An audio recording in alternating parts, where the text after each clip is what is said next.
বিএনপির প্রস্তুতি চূড়ান্ত পর্যায়ে রয়েছে। বিএনপি একটি বৃহত্তম রাজনৈতিক দল, যে দলের বারবার নির্বাচন করার ইতিহাস আছে, ঐতিহ্য আছে, এবং নির্বাচনের মাধ্যমে সরকার গঠন করারও অনেক ইতিহাস ঐতিহ্য আছে।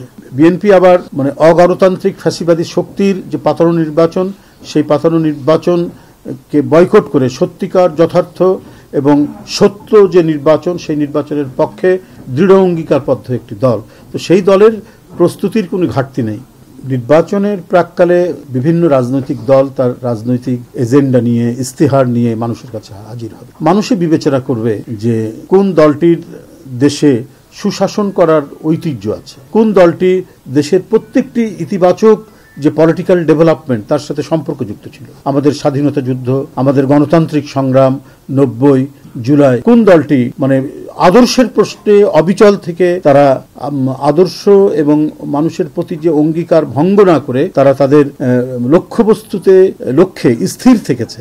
Bashundhara public school and college 2026 শিক্ষাবর্ষে ভর্তি চলছে, সেটা মানুষ জানে এবং বিচার করে। এবং বিএনপি যে এই ক্ষেত্রে একক চ্যাম্পিয়ন একটি রাজনৈতিক দল, যাদের স্বাধীনতার ঐতিহ্য আছে, তাদের প্রতিটি গণতান্ত্রিক সংগ্রামে অংশগ্রহণ করার ঐতিহ্য আছে, এবং যাদের বাকশালের একটি অন্ধকার গহ্বর থেকে, একদলীয় দুঃশাসনের গহ্বর থেকে বহুদলীয় গণতন্ত্র প্রতিষ্ঠা করার যাদের ঐতিহ্য আছে, সেই দলটির প্রতি মানুষের মমত্ব, ভালোবাসা থাকবে, এটা স্বাভাবিক এবং এখনো আছে। এবং আমার বিশ্বাস সেই ঐতিহ্যের ধারাবাহিকতায় এবং আমাদের যে ইতিমধ্যে যে সমস্ত ইতিবাচক কর্মকাণ্ড বাংলাদেশ জাতীয়তাবাদী দল করেছে গণতন্ত্রের উদ্ধারের প্রশ্নে, এবং যখন ক্ষমতায় ছিল বিভিন্ন ধরনের মানবিক এবং জনগণের সেবামূলক যে কাজ, জনগণের কল্যাণে যে কাজগুলো লাগে, অর্থাৎ তার শিক্ষা, স্বাস্থ্য ব্যবস্থায় বিএনপির যে অবদান, এই সবগুলোকেই তো জনগণ